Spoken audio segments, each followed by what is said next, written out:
মানুষের আল্লাহ তাআলা তার রুহু তার দেহ থেকে দুইবার আলাদা করে, একবার চূড়ান্ত ভাবে মালাকুল মউত আজরাইল দিয়া, আর দ্বিতীয় খোদার কসম আল্লাহ বলছে প্রত্যেকবার বান্দা যখন ঘুমায় আল্লাহ তার রুহুটা তার দেহ থেকে আলাদা করে নেয়। আল্লাহ নিজে বলছেন আমি চাইলেই আবার ফেরত দেই, আমি না চাইলে ফেরত দেই।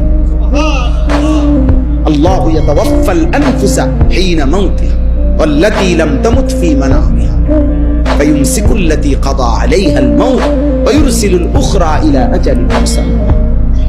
এরপরে আল্লাহ কি সুন্দর করে বলছে, তবে শোনো বান্দা, প্রতিবার যদিও আমি রুহুটা ফেরত দেই ঘুম থেকে জাগবার সময়, কিন্তু এইটাও ইলা আজালিম মুসাম্মা, একটি নির্দিষ্ট সময় পর্যন্তই ফেরত দিচ্ছি।